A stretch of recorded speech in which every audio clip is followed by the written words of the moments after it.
방미를 마치고 장동혁 대표가 돌아왔습니다. 이제 이 지방선거까지는 한 40여일 조금 더 남아 있습니다. 뭐 반전이 가능할까요? 또 만약에 참 기대하기는 쉽지 않지만 그래도 남아 있는 반전의 기회가 있다면 교수님 뭐가 될까요? 두 가지가 있겠죠. 이제부터라도 대통합한다. 이런 기조로 나가는 거죠. 이게 기조를 완전히 전환하는 겁니다. 대통합을 예. 하겠다. 근데 이게 가능할까요? 모르겠습니다. 두 번째는 간단합니다. 내려오는 거예요. 지금 이 선거 속에서 어떤 돌파구를 마련해야 되잖아요. 전환점을 마련해야 되는데 딱 떠오르는 건 이 두 가지밖에 없거든요. 그러니까 노선을 전환해가지고 완전히 대통합으로 간다. 이걸 하든지 선언하는 거. 아니면 내 스스로 그냥 물러나든지. 그래야지 사람들이 뭡니까? 저 당이 이제 더 이상 장동혁 당이 아니구나라는 인식을 주면은 그때 이제 비벼볼 수 있는 공간이 나올 수 있겠죠. 예. 그거 외에는 없는 것 같아요. 미국에서 이분이 돌아왔습니다. 장동혁 대표가요. 미국에 와서 누구를 만날지 궁금했었더랬습니다. 마크 루비오 국무장관을 만날지 아니면 JD 밴스 미국 부통령을 만날지 하지만 밝히지는 못했습니다. 자, 장동혁 대표는 기자의 질문에 그렇게 질문하지 마세요. 지방선거를 위해서 방미를 한 겁니다. 지방선거를 피해서 갔다니요. 미국의 공화당과 핫라인을 구축했다라고 설명을 했습니다. 자, 교수님 어떻게 보시는지. 장동혁 대표가 왜 방미를 했을까? 이걸 아무도 모르지 않습니까? 그래서 이게 내재적 접근을 해야 돼요. 이 사람들의 사고방식 속으로 들어가야 되거든요. 예. 그러니까 지방선거를 위해서 방미했다는 말은 맞을 거예요. 아마. 자기들 나름대로는 지방선거를 위해서 던진 카드가 방미 카드였던 거죠. 근데 우리가 볼 때는 밖에서 볼 때 굉장히 황당하죠. 근데 그 사람들 내부로 들어가면 이게 이해가 됩니다. 제가 볼 때는 이게 미국 측의 공식 초청이나 미국 측과의 어떤 공식적인 접촉을 통해 가지고 방미가 이루어진 게 아니거든요. 내가 볼 때는 극우 단체들 있지 않습니까? 예. 손연보 목사 뭐 이런 사람들이 있지 않습니까? 이런 사람들하고 미국에 있는 극우 단체하고 또 극우 기독교 단체하고 또 연결이 있거든요. 아마 그 라인을 타고 들어간 것 같아요. 그래서 이 사람들이 그걸 하고 싶었던 건 뭐냐면 최근에 이제 한미 사이에 약간의 갈등이 좀 있지 않습니까? 예. 갈등이라기보다는 약간 뭐 문제가 좀 있었지 않습니까? 이스라엘 문제도 그렇고 최근에 또 정동영 통일부 장관의 발언도 그렇고 그런 게 있으니까 편북 구성 이야기를 했습니다. 그걸 치고 들어가서 나가가지고 쟤네들은 반미야. 이재명 정권은 반미야. 나야말로 친미야. 그리고 자유민주주의를 지키는 동맹이야. 이런 메시지를 지방선거를 위해서 연출하려고 갔던 거예요. 그래서 가가지고 이제 누굴 만나고 싶었냐면 벤스 부통령까지는 만나고 싶었겠죠. 트럼프까지는 엄두도 못 내고 그랬는데 그게 공식적인 라인을 통한 게 아니잖아요. 그러니까 아마 그 사람들이 사적으로 손을 놓은 것 같아요. 여기도 한번 찔러보고 미국에 있는 그 사람들이 여기도 찔러보고 저기도 찔러보고 해가지고 몇몇 사람들을 연결해줘가지고 그거를 그 일정을 소화하다 보니까 없는 거예요. 아무것도 내세울 사람이 하나도 없는 겁니다. 그러다 보니까 결국 어떻게 되니까 비밀로 가는 거죠. 누구를 만났는지 이 사실을 갖다 밝힐 수가 없고 그다음에 이건 외교적 관례에 어긋난다라는 이유로 밝히지 못하는데 그건 바로 뭐냐면 밝혀봤자 밝히게 되면 어떤 문제가 생기냐면 아니 그런 사람들 만나러 거기까지 간 거야 이 엄중한 시기에라는 비난이 나올 수밖에 없거든요. 그다음에 미국 측에서도 안 만나준 거예요. 알죠. 미국에서도 이 사람의 지금 위상이라는 게 어떤지 알고 있거든요. 근데 거기서 누가 자기 얼굴 드밀고 나가가지고 그 사람 키워주려고 하겠습니까? 그러니까 모든 게 비공개하고 나중에 알고 보니까 겨우겨우 간신히 차관보 대행을 만났다 그러더라고요. 차관보 대행을 만난 거예요. 거기까지 만난 거죠. 그리고 이제 돌아오려고 하다가 차관보가 좀 그랬든지 뭐 전화를 해가지고 잠깐만 기다려라. 그래서 3일을 기다려가지고 차관보를 만난 겁니다. 그래서 거기 이 사람들이 갔던 게 이제 그거죠. 하나는 벤스 부통령을 만나가지고 우리가 바로 미국과 연계가 되어 있다. 이걸 좀 보여주려고 했는데 그거 못 만난 거예요. 또 하나는 이제 기독교 쪽으로 연결시켜서 기독교표를 좀 얻으려면 누가 있냐면은 백악관에 종교 담당 보좌관이 있거든요. 사라 와이시입니다. 근데 그 사람은 또 휴가 간 거예요. 휴가 가가지고 또 그 사람도 못 만난 거거든요. 그래서 겨우겨우 만난 게 이제 차관보도 아니고 차관보 대행 이렇게 만난 거예요. 그래가지고 또 진짜 그래가지고 이제 풀이 죽은 상태로 귀국을 하려고 했는데 그때 전화가 온 거죠. 그래 한번 만나줄게. 딱 만났는데 문제는 뭐냐 그 사람도 얼굴 드러내지는 않은 거예요. 그래서 찍힌 게 바로 뭡니까 뒤통수 사진만 딱 찍힌 거죠. 그래서 이 사람들의 상상계 속에서는 이 사람들의 상상계 속에서는 그게 가능한 겁니다. 그래서 고성국이 또 나와서 뭐라고 얘기하는 겁니까? 미국이 차기 지도자로 장동혁을 선택했다 이런 메시지를 던지려고 했던 거예요. 네. 그러니까 우리가 볼 때는 황당하죠. 근데 이들 멘탈리티 자체가 그런 겁니다. 그래서 보게 되니까 실제로 만난 사람들 보니까 공화당 하원 의원 하나 만났는데 예. 이것도 만난 걸 보니까 쿠팡 관련해서 우려를 표명했던 사람이에요. 쿠팡이 사실 미국 자본이잖아요. 예. 근데 우리나라에서 쿠팡에 문제가 많거든요. 그러니까 미국에서 반발이 심해요. 음. 뭐 왜냐하면 자기들은 또 자기들의 이익을 또 수호해야 되니까. 그러니까 아마 이거 딱 만나가지고 그 자리에서 그 얘기를 했을 겁니다. 니네 한국 정부 너무한 거 아니야 쿠팡에 대해서. 우리 자본인데 말이야. 그러지 마라는 청탁을 듣고 왔을 것 같아요. 그 다음에 이제 공화당의 핵심 인사들과 하트라인을 구축을 했다라는데 예. 아니 야당하고 무슨 구축할 하트라인이 뭐야? 그러니까 미국과 여기와 예컨대 미군과 한국군과의 하트라인이라든지 미국 대통령과 뭐 한국 대통령 사이의 하트라인 이건 얘기가 되는데 뭐 야당 대표랑 뭘 하트라인을 구축해 이거 말도 안 되는 거죠. 그래서 예. 누구냐라고 했더니 말할 수 없다. 말할 수 없다라는 겁니다. 그 다음에 미 정부 관계자를 만나서 현안 브리핑을 받았다. 그런데 누구냐 그러면은 그랬더니 직급과 이름을 공개할 수 없다. 네. 그러니까 어디서 듣보잡들 좀 만난 거예요. 이 사람들 그 사람들이 그냥 사적으로 이렇게 연결 저렇게 연결해가지고 억지로 만나가지고 한 건데 그러다 보니까 그 사람들은 뭡니까 공직에 있는 사람들은 아 내가 이름 나가는 거 싫다라고 한 거예요. 그래서 보니까 이 두 번의 만남도 보니까 다 비공개를 전제로 만난 거예요. 비공개를 전제로 만났다면 그 사람들은 내가 너를 만난다는 사실을 바깥으로 알리기 싫다는 얘기예요. 완전 이제 푸대접을 받고 온 거죠. 예. 그래서 결국은 이제 차관보 대행만 겨우 만나고 민망하죠. 민망한데 결국은 3일을 기다려서 차관보를 만난 겁니다. 그런데 그나마도 차관보마저도 얼굴 찍히는 걸 원치 않은 거예요. 뒤통수만. 그러니까 뒤통수만 딱 나온 거죠. 예. 그러니까 우리 국민들은 결국 뭐 간 겁니까? 만약에 자기가 국민을 대표해서 갔다라고 한다면 차관 뒤통수만 보고 온 거예요, 사실. 예. 그래서 정청래 더불어민주당 대표는 약간 뒤통수를 강조한 것 같습니다. 당대표 대표가 미 차관보 뒷모습만 외교 참사다. 그랬더니 장동혁 대표도 발끈했습니다. 영화 친절한 금자씨에 나오는 대사 너나 잘하세요. 이렇게 이야기를 했습니다. 이게 또 서로 간에 또 설전이 붙는데 장동혁 대표가 뭔가 뚜렷하게 지금 미국 방문에 대한 의미를 찾을 수 있는 대답은 못 내놓고 있네요. 그렇죠. 이게 똑같은 겁니다. 그러니까 그 윤석열이 계엄을 때린 거 있잖아요. 예. 그것도 자기들 세계 안에 갇혀가지고 계엄을 때린 거잖아요. 그러니까 바깥에서 볼 때 황당하죠. 지금 마찬가지입니다. 누가 봐도 아니 지방선거 얼마 안 남았는데 예. 그걸 앞두고 미국을 가 거기서 열흘을 보내 뚜렷한 목표도 없잖아요. 예. 우리가 볼 때는 황당하고 비합리적인데 이 사람들 논리는 그게 설명이 되는 거예요. 뭐냐면은 국내에서는 자기 지지 기반이 없거든요. 그러니까 아무도 불러주는 데가 없습니다. 지금 국내에서 누가 장동혁한테 도와달라고 손을 벌립니까? 그 어떤 후보가 아무것도 없잖아요. 그러니까 일단은 국내에서 지지를 못 받는 거예요. 그럼 이 사람들 생각은 뭐냐면 미국의 지지를 받고 있다라는 거예요. 우리가. 이런 논리입니다. 미국의 지지를 받고 있다라고 해서 미국을 가겠다는 생각을 해버리는 거죠. 예. 좀 황당하지 않습니까? 예. 그래서 결국은 공식적으로도 만날 수도 없는 건데 공식적으로 만날 수 없는 사람들을 억지로 만나다 보니까 그래도 진짜 하위직이지만 차관범은 진짜 뭡니까? 아니 야당 대표가 제1야당 대표가 가가지고 만나면 하원 의장도 좀 만나고 뭐 이래야 되는 거야? 아무도 못 만난 거예요. 그러니까 차관보도 겨우 3일 기다려서 만난 거잖아요. 그나마 얼굴도 공개하지 않고. 그러니까 이런 푸대접을 좀 받고 온 건데 그거 당연한 겁니다. 왜냐하면 사전 조율 없이 간 거거든요. 예. 이 모든 게 뚜렷한 어떤 방미의 목적이 있고 예. 거기에 따라서 공식 라인을 통해 가지고 조율을 한 다음에 가게 되면 모든 일정들이 쩍쩍쩍쩍 그렇게 돌아가는 거잖아요.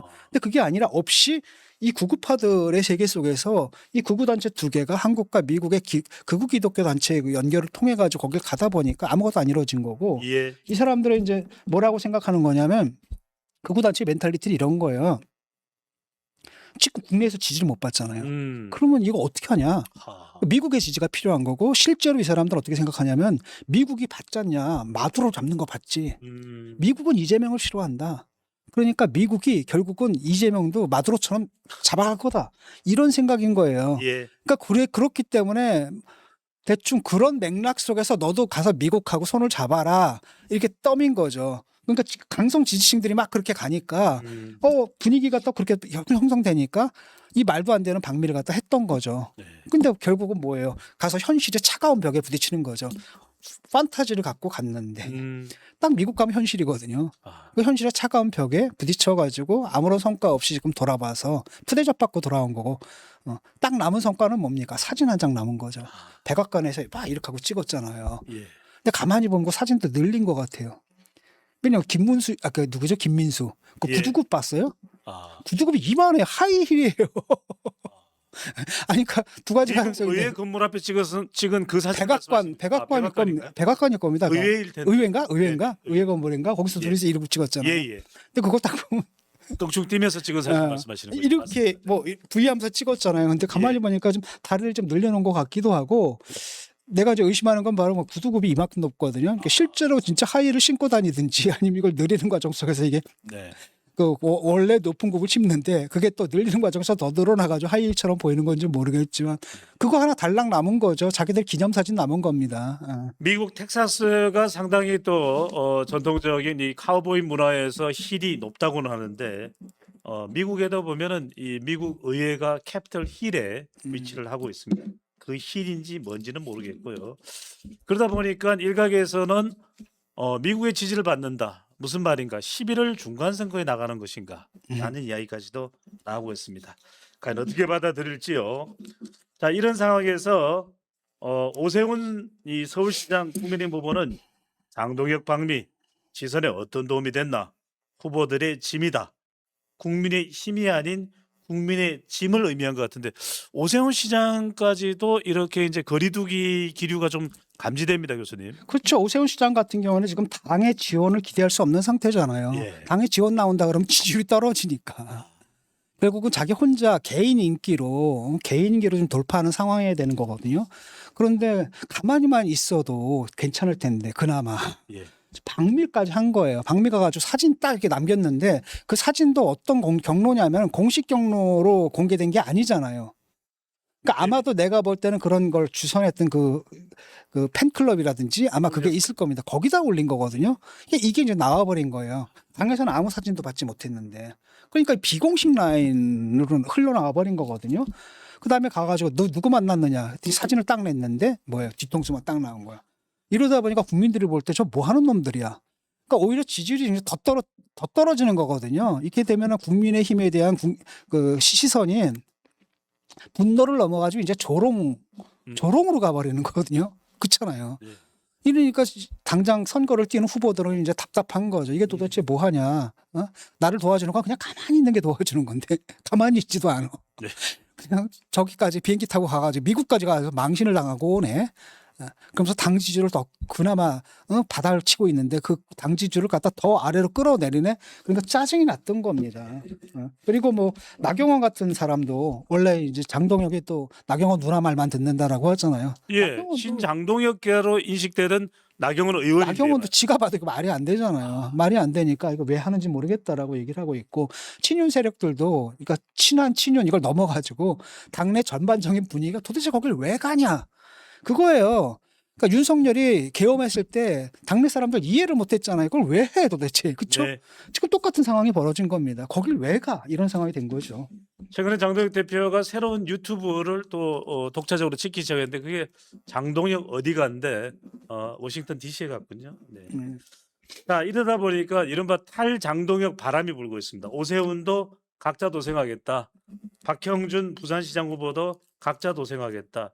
지금 경기도 의원들도 그냥 경기도도 누가 공천 후보가 될지는 모르겠지만 우리도 각자 도생하겠다라고 이야기했는데 말 그대로 다 각자 도생하겠네요. 그렇죠. 그럴 수밖에 없습니다. 지금 장동혁 체제가 있는 한 지도부가 선거에 도움이 되는 일이 하나 없거든요. 오히려 선거에 그 지지로 깎아먹는 역할만 할 거라는 겁니다. 그 얼굴 비치는 순간에. 그러니까 당 색깔도 다 바꿨잖아요. 빨간색이 아니라 다 흰색 지금 입고 돌아다니고 있거든요. 그것이 의미하는 바가 뭐겠느냐. 한마디로 국힘이 해야 할 숙제를 안 한 거예요. 그다음에 또 그때 해야 할 숙제를 해야 될 때 그 각 후보들은 뭡니까? 위에 눈치 보느라고 공천받기 위해서 침묵하고 있었거든요. 그런 상태 속에서 이제 공천은 받았네. 선거는 해야 되네. 근데 이제는 뭐예요? 못했던 말들을 좀 하는 거죠. 근데 이미 좀 실기했다, 시기를 좀 놓쳤다는 느낌이 들거든요. 지금 민주당 같은 경우에 정원호, 용광로 선대위를 만들었어요. 현역 의원이 31명이 참여합니다. 아. 엄청나죠. 거기다가 지역위원장이 17명. 예. 그러면 모두 몇 명입니까? 48명이죠. 다 들어갔네요. 서울 지역 다 들어갔네요. 네. 중요한 사람들 다 들어가 있습니다. 예. 그래서 당 중심의 선대위를 좀 꾸리고 있거든요. 근데 오세훈 같은 경우에는 어떻게 합니까? 결국은 그 서울만의 선대위를 꾸린다고 하잖아요. 예. 그다음에 그건 혁신 선대위가 된다 그러잖아요. 근데 그 성격은 결국 뭡니까? 반장동혁 연대 선대위가 될 수밖에 없는 거고 후보 중심의 선대위로 갈 수밖에 없는 겁니다. 그러니까 색깔을 갖다가 빨간색을 입지를 못해요. 흰색이고 지금 보니까 박수민, 윤희숙 이 경선 과정에서 이제 경쟁자들이었죠. 이 두 사람하고 배현진, 김재섭 좀 젊은 예. 의원들이 주축이 돼가지고 이걸 좀 꾸리려고 하는데 오세훈이 그냥 노골적으로 얘기하잖아요. 그 장동혁은 간표 요인이다. 네. 장동혁은 간표 요인이다. 그다음에 어차피 공천까지는 뭐 어쩔지 몰라도 공천 마무리 단계부터는 자연스럽게 이제 지도부 역할이 줄어들고 너희들 빠져라. 그리고 선거운동 자체가 후보 중심으로 흘러가지 않겠느냐. 이제 이렇게 기대를 하는 거죠. 예. 그리고 실제로 그렇게 되고 있고 경기 지역 의원들도 한 6명이 이제 자체 선대위를 꾸리겠다라고 선언을 한 상태예요. 그리고 박형준 시장 같은 경우에도 뭐라고 얘기했습니까? 즉 선대위라는 것은 권역별, 지역별 선대위를 구성해서 그 힘으로 선거를 치러야 된다. 그러니까 중앙선대위 얘기를 안 하는 겁니다. 예. 도움이 안 된다는 걸 아는 거죠. 아하. 심지어 TK에서도 이철우가 뭐 그 무슨 얘기합니까? 공동선대위 꾸리자 하잖아 지역에서. 예. 그때 추경호가 맞습니다라고 또 탁 치고 나오고 그다음에 하는 얘기가 중도 확장성을 가져야 된다. 그러니까 중앙선대위는 필요가 없다라는 얘기인데 아직까지도 그 중앙에서는 뭐냐면 그렇다고 또 정당인데 중앙선대위를 안 꾸릴 수는 없잖아요. 아. 꾸리긴 꾸릴 겁니다. 역할은 없지만 꾸리긴 꾸릴 겁니다. 그러면서 이들도 뭐라 하냐면 어차피 선거는 지역별로 갈 수밖에 없다면서 예. 대세를 인정하는 발언을 해요.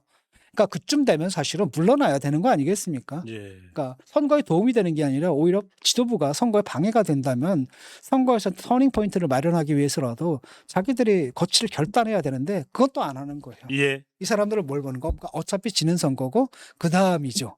그 다음에 장동혁이 물러난다 하더라도 장동혁 체제 그 당권파들의 그 기득권 체제 있잖아요. 그건 유지하겠다 이거예요. 지금. 그러다 보니까 선거는 가까워지고 있습니다. 5월 중순경이 되면 후보자를 등록하고 공식 선거운동에 들어갈 텐데 장동혁 대표가 어디로 갈 수 있을까 많이 궁금해합니다. 그러다 보니까 최근 장동혁 대표가 나오는 유튜브 이름처럼 그렇게 묻는 사람들이 많아질 것으로 보입니다. 장동혁 어디가? 갈 데가 없어. 모르겠네. 자, 이 장동혁 대표에 대한 이야기를 하다 보니까 함께 이 방미길에 올랐던 김민수 최고위원이 주목을 받고 있습니다. 이 사진도 상당히 논란이 되고 있는데 그러다 보니까 뜬금없이 김민수 최고위원이 이번에 선거 나가면 거기는 장동혁 대표가 또 갈 수 있지 않겠습니까? 그렇죠. 그래서인지 대구에 나오는 보궐선거 자리에 김민수 최고위원을 공천할 수도 있다 이런 이야기가 나오는데요, 교수님. 딱 한 군데 갈 수 있다면 대구밖에 없어요 지금. 다른 지역에서는 가능성이 없죠. 예. 부산에 내보낸다고 하는 설도 있었는데 거기 딱 내려오는 순간에 당 선거 망치는 거거든요. 그다음에 본인도 부정하죠. 본인도 부정하고 만약에 부산 북구 거기 나가게 되면은 한동훈만 더 도와주는 일이 되는 예. 거죠. 그 부산 사람들이 격앙을 하겠죠. 그래서 엄청난 역풍이 불 겁니다. 그리고 한동훈이 바람을 오히려 타게 되는 거고 그걸 이제 본인들도 알아요. 그러니까 거기는 갈 수가 없는 겁니다. 그래서 본인도 안 가겠다고 얘기를 하고 그럼 남은 건 뭐냐면 추경호 후보가 만약에 이제 공천이 되면 거기 이제 자리가 비잖아요. 달성. 거기에 나갈 수 있다라는 거예요. 그렇죠? 거기 뭐 김부겸 같은 후보가 민주당에 있겠어요? 또는 없잖아요. 그리고 거기가 또 그 뭐죠? 이렇게 보수의 아성 같은 곳이거든요. 맞습니다. 그러니까 달성, 거기밖에 갈 수 달성가. 없는 거고. 네. 근데 장동혁이 내려가서 욕을 그래도 덜 먹을 지역이 또 거기밖에 없는 거예요.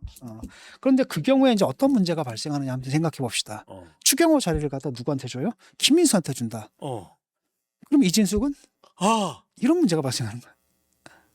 이진숙은 어떻게 해요? 더 빡치겠네요. 그러니까 이진숙 같은 경우에는 그러면 이진숙의 테러를 끊어버리는 거잖아요. 예. 그럼 대구시장 선거 나가란 얘기거든요. 음. 그럼 대구시장 나가면 이진숙 나가고 그다음 추경호가 나가잖아요. 1대1로 붙어도 지금 어떻게 될지 모르는 상황인데 여기가 둘로 갈라지잖아요.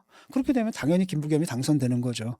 지금 뭐 그렇게 뭐 갈라지건 말건 간에 이미 그러지 않아도 그 대구에 사는 사람들이 많은 사람들이 이번엔 확 김부겸 찍어버릴 거야. 이런 얘기를 하는 사람들이 많다고 하거든요. 그러니까 1대1로 붙어도 사실은 안심할 수 없는 상황이에요. 네. 거기서 만약에 이준숙을 갖다 글로 내보내버리면 어떻게 되는 겁니까?